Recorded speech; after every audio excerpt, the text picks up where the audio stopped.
शपथ ग्रहण अथवा प्रतिज्ञान करेंगी महासचिव महोदया।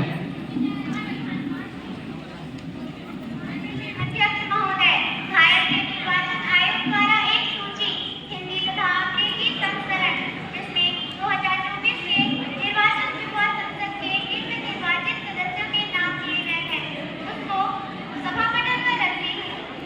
माननीय कुमारी सुब्रता यादव जो राजस्थान की उदयपुर निर्वाचन क्षेत्र से निर्वाचित हुई है, अब शपथ ग्रहण का प्रतिज्ञान करेंगी। माननीय कुमारी सुब्रता यादव प्लीज।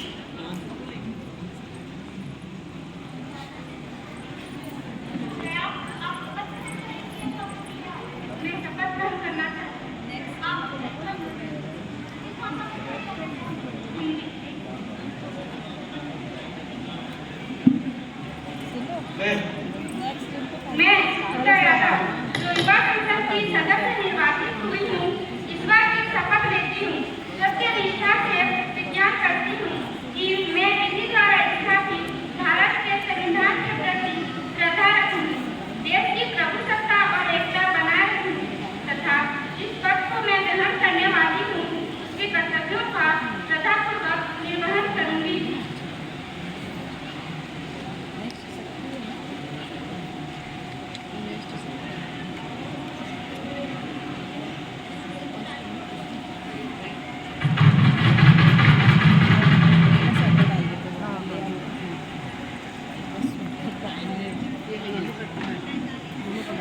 माननीय श्री एस गुप्ता जो उड़ीसा के भुवनेश्वर निर्वाचन क्षेत्र से निर्वाचित हुए हैं, अब शपथ ग्रहण का प्रतिज्ञान करेंगे। माननीय श्री एस गुप्ता प्लीज। महोदय, आप शपथ ग्रहण करेंगे या प्रतिज्ञा? आप संसद की शपथ ग्रहण करना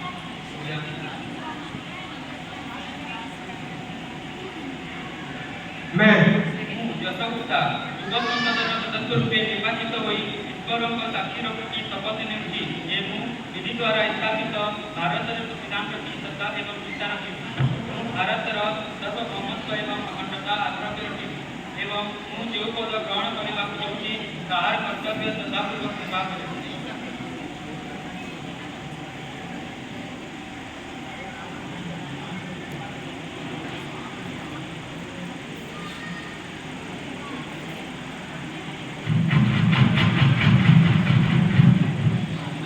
माननीय श्री युगल किशोर जो कर्नाटक के बीजापुर निर्वाचन क्षेत्र से निर्वाचित हुए हैं, अब शपथ ग्रहण का प्रतिज्ञान करेंगे।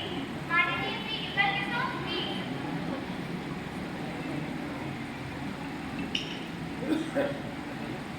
महोदय, आप शपथ ग्रहण करूंगा। आप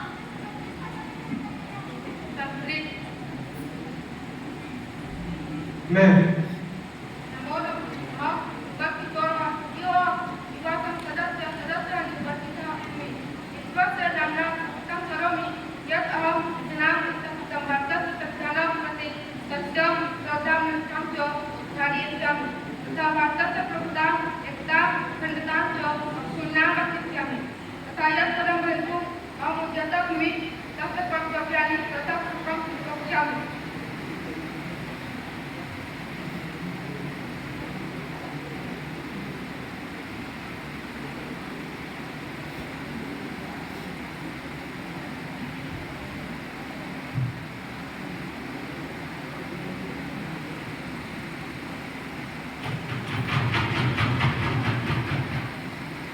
माननीय सदस्यगण, मेरा यह दुखद कर्तव्य है कि मैं सदन को श्री सीताराम येचुरी जो इस सदन के सदस्य थे की निधन की सूचना दूं। वे एक कुशल राजनीतिज्ञ तथा मार्क्सवादी नेता थे। वे एक विलक्षण व्यक्तित्व वाले शख्स भी थे। उनका निधन 72 वर्ष की आयु में 12 सितंबर 2024 को एम्स दिल्ली में हुआ। मैं प्रार्थना करता हूँ कि भगवान उनकी आत्मा को शांति प्रदान करें। माननीय प्रधानमंत्री जी सदन उनके प्रति अपनी श्रद्धांजलि अर्पित करें। मैं सीताराम येचुरी जी की मृत्यु पर शोक संदेश व्यक्त करता हूँ। उन्होंने सदैव जन कल्याण के हित में कार्य किए। वे कच्चे के साथ प्रभावी वक्ता भी थे। उनके बातों में स्पष्टता और गहराई के कारण वे जनता में लोकप्रिय थे। हमारे साथ स्वस्थ और प्रसन्न नजर आते रहे, इसी बात का तो सबसे अधिक है। उनके मृत्यु से देश को आघात क्षति हुई है, जिसे शब्दों में बखान कर पाना असंभव है। माननीय विपक्ष के नेता, आप इस सदन में उनके प्रति अपनी श्रद्धांजलि अर्पित करें। मैं आपके द्वारा दी गई श्रद्धांजलि को संयोजित करता हूँ। सीताराम येचुरी, जो कि एक मित्र थे, हमारी देश की गहरी समझ रखने वाले भारत के विचार थे। मुझे उन लंबी चर्चाओं की याद आएगी जो हम किया करते थे, एवं मैं दिल से संवेदना व्यक्त करता हूँ कि वह एक विनम्र वादी नेता थे। उन्होंने देश के लिए सामाजिक न्याय और समानता के लिए कई लड़ाइयाँ लड़ी एवं भारतीय समाज को एक नई दिशा दिखाई, जिससे भारतीय राजनीति को उनकी बहुत याद आई। इस प्रकार मैं अंत में उनके प्रति विनम्र श्रद्धांजलि अर्पित करता हूँ। धन्यवाद। सदस्य अपना गहरा शोक प्रकट करने के लिए 2 मिनट के लिए मौन खड़े हो गए।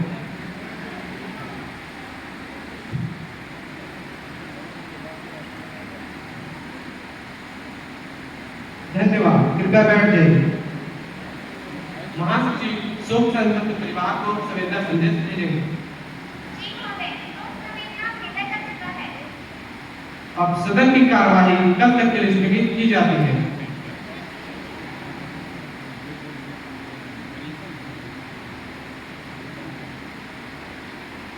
माननीय सदस्यगण, इस सदन के नए शीतकालीन सत्र में आप सभी का हार्दिक अभिनंदन।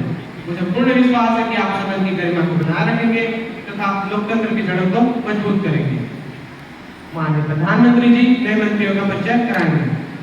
हमारे महिला एवं बाल विकास मंत्री सृष्टि कुजूर, हमारे कृषि मंत्री पायल गुप्ता, हमारे परिवहन मंत्री सबिना सारथी।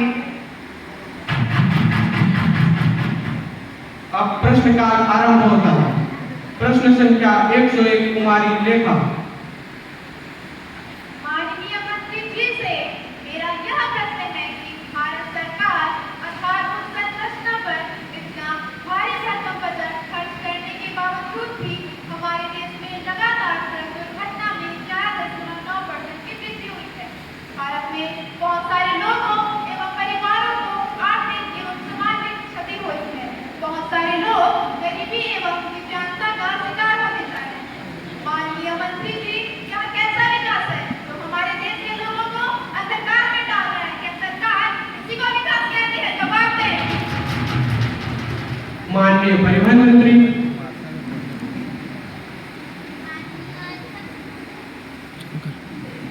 माननीय अध्यक्ष महोदय, मैं आपके माध्यम से इस सदन में उपस्थित सभी को इस बात से अवगत कराना चाहती हूँ कि हमारी सरकार ने सड़क दुर्घटनाओं की बढ़ती हुई संख्या को देखते हुए नियम व कानून बनाए तथा योजनाएं भी तैयार की है। महोदय, बात में हमारी योजना तो हमारी सरकार ने एक नहीं, दो नहीं, कई योजनाएं बनाई हैं, जिसमें से मैं 3 योजनाएं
प्रश्न संख्या 102 कुमारी धनप्रीत।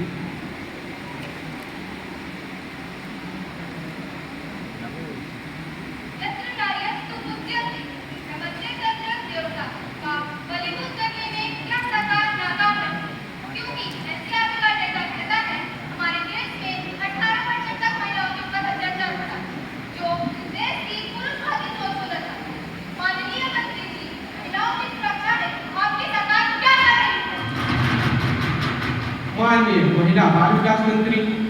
माननीय अध्यक्ष महोदय, मैं आपके माध्यम से इस सदन में उपस्थित मेरे विपक्षी साथियों को बात से अवगत कराना चाहूंगी कि मेरे साथी संसद ने जो मुद्दा उठाया है वो सच में बेहद ही चिंताजनक है, लेकिन हर समस्या का समाधान भी तो है।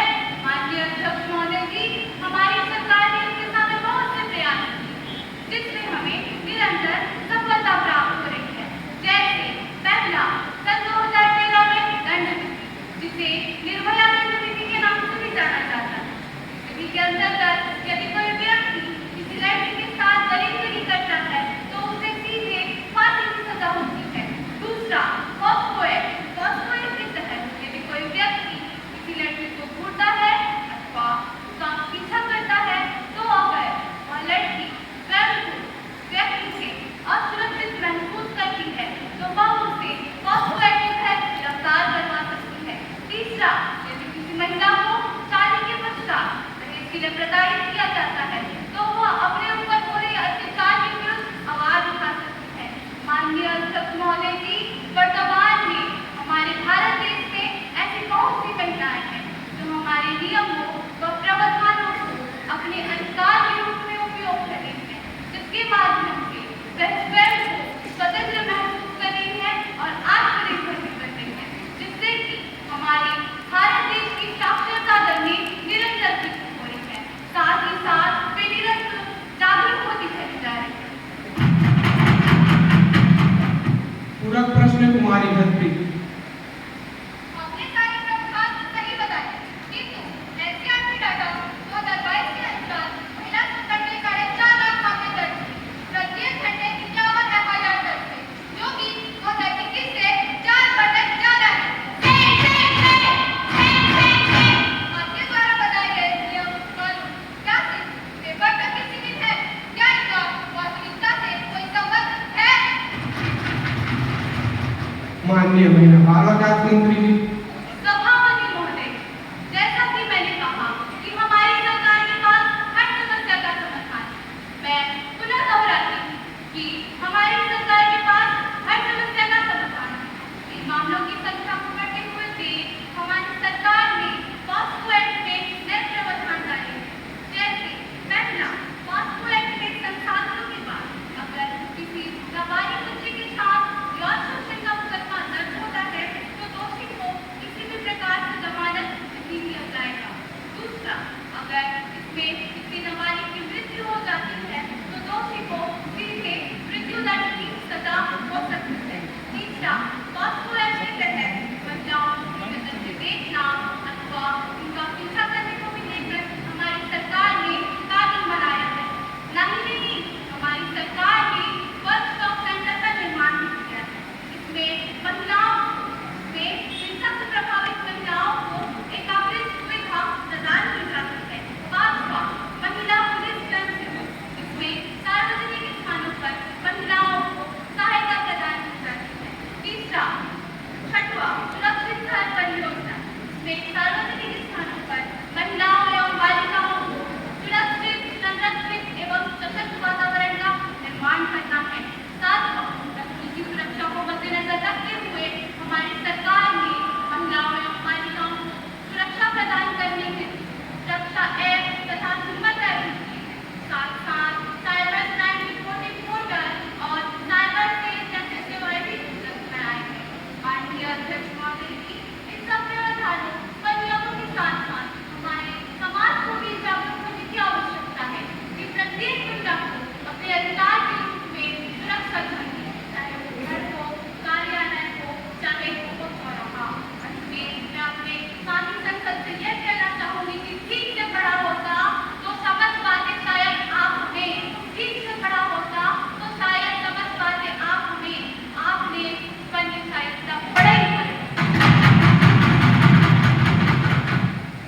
प्रश्न संख्या 103 कुमारी पायल।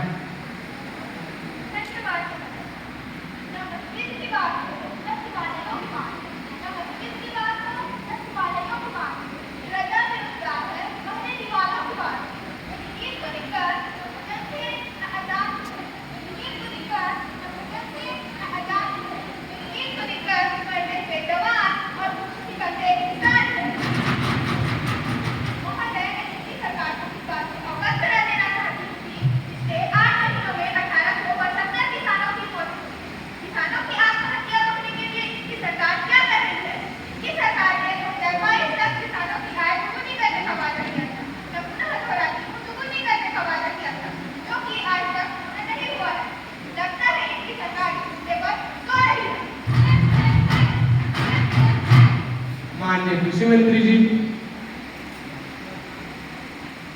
माननीय अध्यक्ष, मैं आपके माध्यम से माननीय सदस्य को यह स्पष्ट कर देना चाहती हूँ कि हमारी सरकार सो नहीं है। मैं यह बता देना चाहती हूँ कि आपके समय 2004-5 में 30 कोटे यूरिया का लक्ष्य रखा गया था, जिसे आपकी सरकार पूर्ण नहीं कर पाई, लेकिन हमारी सरकार ने इस लक्ष्य को 2 वर्ष में पूर्ण कर लिया। महोदय, हमारी सरकार किसानों की स्थिति में सुधार लाने के लिए लगातार प्रयास कर रही है, जिसमें प्रमुख है पहला प्रधानमंत्री फसल बीमा योजना, दूसरा किसान क्रेडिट कार्ड योजना, तीसरा कृषि यंत्रों की खरीदी पर सब्सिडी प्रदान किया जाता है, चौथा ग्राम ज्योति योजना के तहत फ्री बिजली प्रदान किया जाता है, पांचवा विशेष फसलों के लिए सॉइल हेल्थ कार्ड योजना। इस योजना के तहत किसानों की मिट्टी में पाए जाने वाले पोषक तत्वों की जांच की जाती है, ताकि किसान कम रासायनिक उर्वरकों का प्रयोग करे तथा लागत कम करके मुनाफा अधिक कमा सके। यह मृदा परीक्षण पहले 5 रुपए में किया जाता था, जो कि अब निःशुल्क कर दिया गया है। इसके अलावा मॉडल कॉन्ट्रैक्ट फार्मिंग एवं सर्विस एक्ट 2018 के माध्यम से पहली बार अन्नदाता किसानों और कृषि आधारित उद्योगों को जोड़ा गया है। अंत में मैं यह कहना चाहूंगी कि खान कंगन को आरती क्या, खान कंगन को आरती क्या और पढ़े लिखे को फांसी क्या। अतः हमारे कार्यनीति ने जिस तरह शेरो शायरी पर ध्यान दिया है, उतना ही हमारे कार्यनीति पर ध्यान देने तो बेहतर है। प्रश्न संख्या 104 कुमारी सरिता। माननीय अध्यक्ष महोदय, विश्व में सबसे अत्यधिक युवा पीढ़ी वाला देश भारत देश को कहा जाता है। किंतु शिक्षा की मांग तो यह है, यही युवा पीढ़ी नशे की जाल में न करनी जा रही है और आज नशा इस कदर इकोनॉमी को बर्बाद कर रहा है, जैसे एक ईमानदार को बर्बाद कर देता है।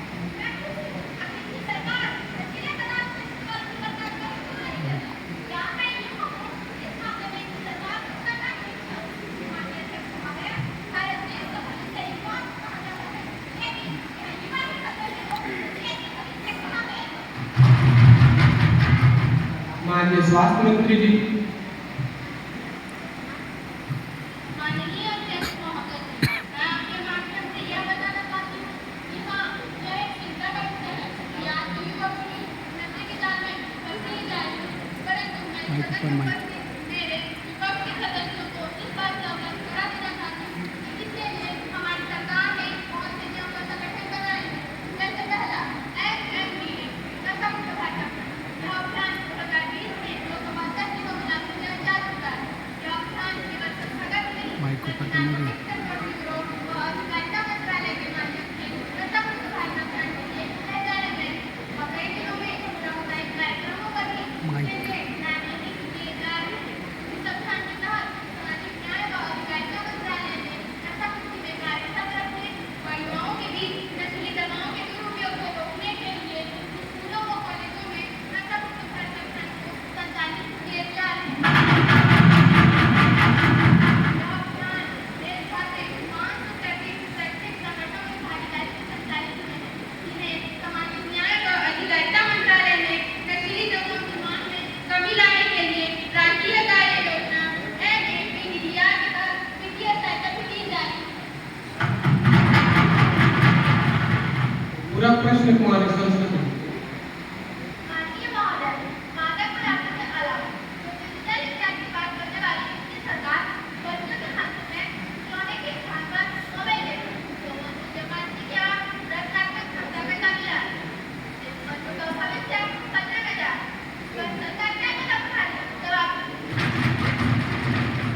माननीय संचार मंत्री जी,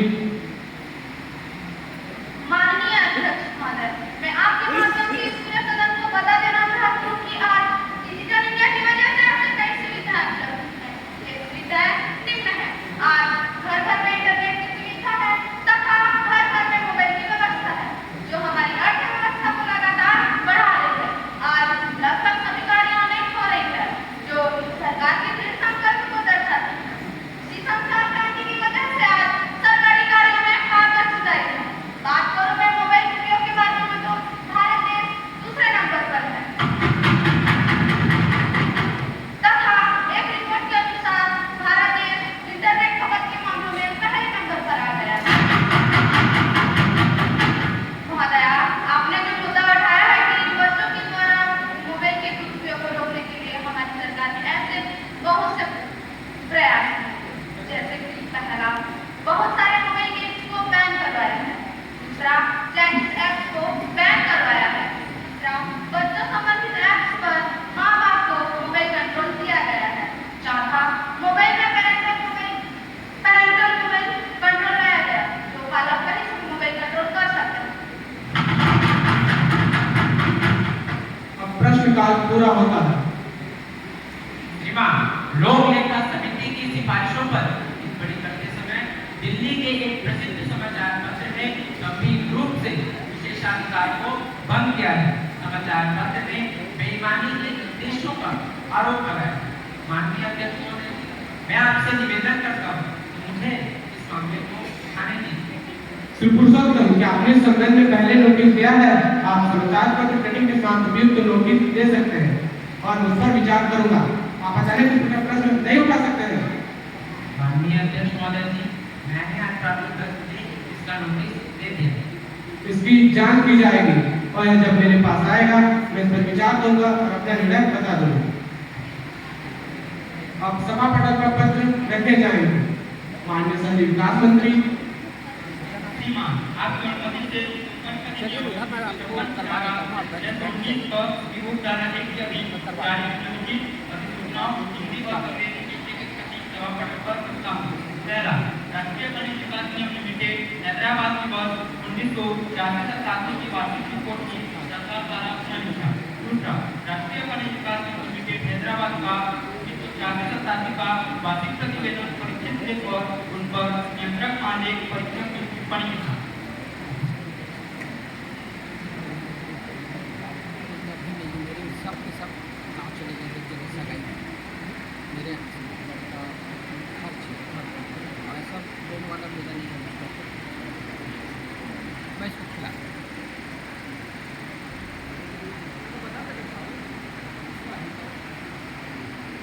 महासचिव युवा संसद की राज्यसभा से प्राप्त संदेश को पढ़ेंगे।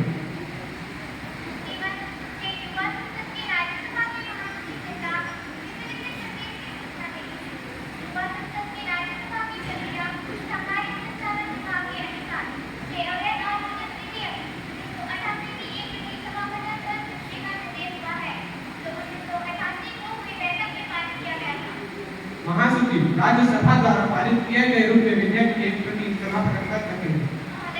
राज्यसभा द्वारा पारित किए गए अवैध आवासीय विधेयक 1988 की एक प्रति सभा पटल पर रखेंगे। मान्य सदस्यगण, मुझे घोषणा करनी है। मेरी ओर से तथा सदन के मान्य सदस्यों की ओर से महामहिम कुमारी दर्शिका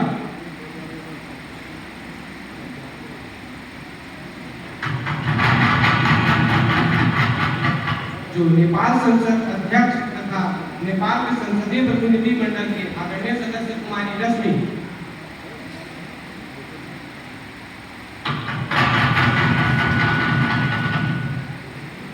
जो हमारे अतिथि के रूप में भारत की यात्रा पर है, उनका स्वागत करता हूँ तथा उनके सुखद यात्रा की कामना करता हूँ। अब हम ध्यान आकर्षण प्रस्ताव पर चर्चा करेंगे। कुमारी कामनाथ मंत्री महोदय का ध्यान आकर्षण करेंगे। जिस महंगाई से पूरा देश करा रहा है, जिस महंगाई से पूरा देश करा रहा है, मैं चंद लाइन से शुरू करूँ। वे जिनके हाथों में हर वक्त छाले रहते हैं, वे जिनके हाथों में हर वक्त छाले रहते हैं, आवाज उन्हीं के दम पर महल वाले रहते हैं, आवाज उन्हीं के दम पर महल वाले रहते हैं।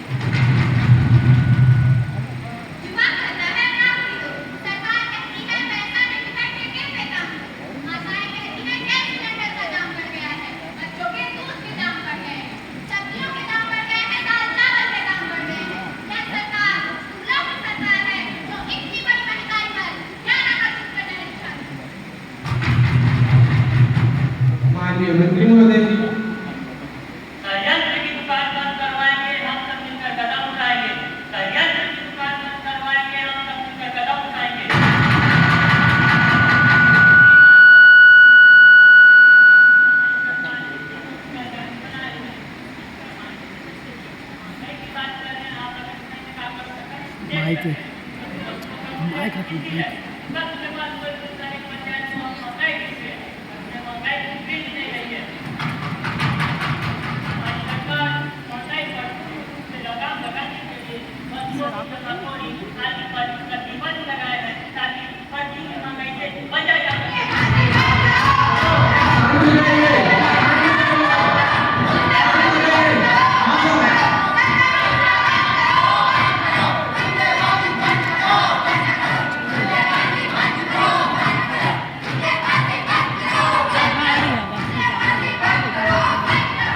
मंत्री महोदय आप बोलिए।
माननीय सदस्य श्री विनय।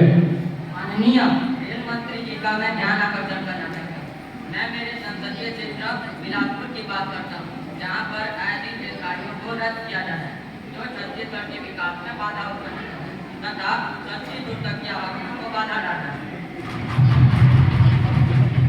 माननीय रेल मंत्री जी।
माननीय गृह मंत्री जी विधेयक का पुनः स्थापन करेंगे।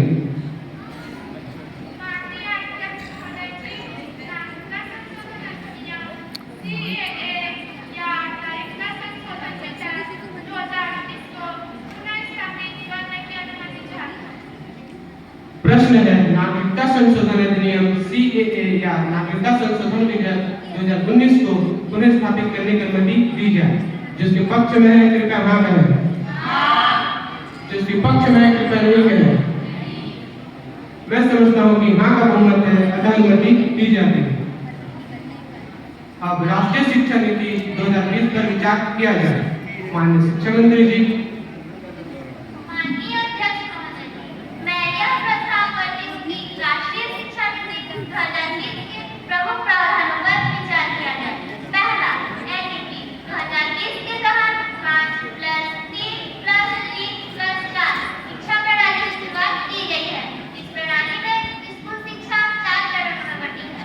पहला, आधारभूत शिक्षा 5 साल, जिसमें 3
साफ पेश किया गया कि भारतीय शिक्षा प्रणाली पूरे विश्व में अपना एक अलग पहचान बनाने एवं देश के युवाओं की भविष्य की आवश्यकताओं को ध्यान में रखते हुए इस विधेयक पर विचार किया जाए। माननीय सदस्य कुमारी भावना।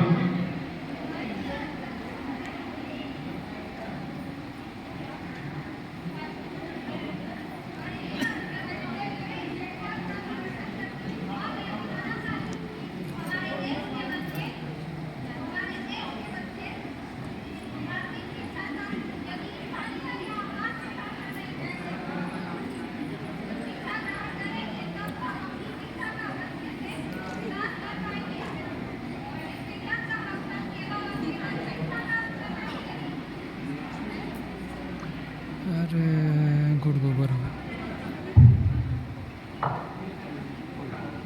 इस विधेयक का मकसद केवल और केवल शिक्षा प्राप्त करना ही नहीं बल्कि इसका ख्याल रखना भी है। साथ ही साथ हमारे देश के बच्चों में कुछ न कुछ कौशल का विकास करना है जो भविष्य में उन्हें रोजगार के अवसर प्रदान कर सके। माननीय सदस्य कुमारी तेलू। बुलवा रहे भाई।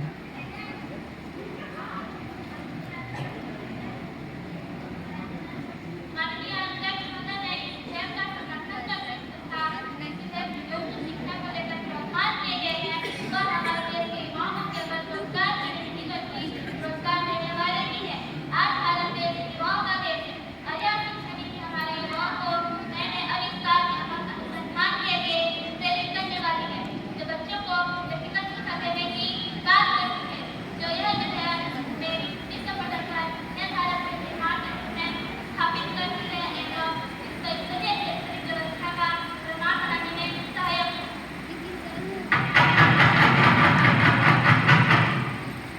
माननीय सदस्य कुमारी नीलम। अध्यक्ष महोदय, इस विधेयक पर चर्चा करने हेतु मुझे समय देने के लिए आपका धन्यवाद। इस विधेयक पर बोलने से पहले मैं चंद लाइन कहना चाहूंगी। करो लड़ाई बढ़ने को, करो लड़ाई बढ़ने को, पढ़ो समाज बदलने को, पढ़ो समाज बदलने को। यदि यह विधेयक बच्चों के मानवीय विकास एवं सामाजिक विकास पर और अधिक ध्यान देता तो शायद और भी खूबसूरत विधेयक होता। इस विधेयक में मातृभाषा में स्कूली शिक्षा की बात कही गई है जो बहुत ही अलग है, परंतु हमें हमारे बच्चों को विश्वस्तरीय बनाने हैं जो केवल स्थानीय भाषा के विकास नहीं चलेगा। हमें अंग्रेजी एवं अन्य भाषाओं पर भी ध्यान देना होगा जो इस विधेयक में उसे दूर की कौड़ी लगती है तथा क्षेत्रीय स्थानों में हिंदी भाषा भी झोंकने वाली लगती है। इस विधेयक में 5 स्तंभों की बात कही गई है जिसमें समता की बात कहता है सभी को समान शिक्षा मिलेगी, परंतु भारत में आज भी हमारे देश के अधिकांश बच्चों को समान शिक्षा से वंचित किया जाता है जहाँ बच्चे आज भी भेदभाव के शिकार होते जा रहे हैं। यदि समानता को बनाकर बस उतारा जाता है तो यह देश के विकास में महत्वपूर्ण योगदान देगा। वह कहता इस विधेयक में जो उच्च शिक्षा है उसमें भारत में देश के विश्वविद्यालयों को आत्मनिर्भर बनाने की बात कही गई है। क्या विश्वविद्यालय आत्मनिर्भर होने के बाद गरीब एवं मध्यवर्गीय छात्रों को शोषण आर्थिक रूप से नहीं करेगा? सभी सत्ताओं को सरकार में रखते हुए इस विधेयक को सभी के विकास के लिए लाए हैं तो यह निसंदेह अच्छा विधेयक होगा। धन्यवाद। चलिए अभी आपका 2 मिनट। माननीय शिक्षा मंत्री जी। श्रीमान, मैं उन सभी सदस्यों की आभारी हूँ जिन्होंने इस विधेयक का समर्थन किया तथा मैं उनकी भी आभारी हूँ जिन्होंने इस पर रचनात्मक आलोचना दी। मैं उन सभी सुझाव के प्रति भी आभारी हूँ जो हमें दिया गया। मैं स्पष्ट कर देना चाहती हूँ कि जो राष्ट्रीय शिक्षा नीति है वह किसी भी एक भाषा को बढ़ावा देने वाली नहीं है और न ही थोपे जाने वाली है। यह देश की आवश्यकताओं को ध्यान में रखकर देश के सभी बच्चों एवं युवाओं की जरूरतों के हिसाब से उनके सामाजिक आर्थिक पहलुओं के साथ साथ विश्व पटल पर भारत को एक नए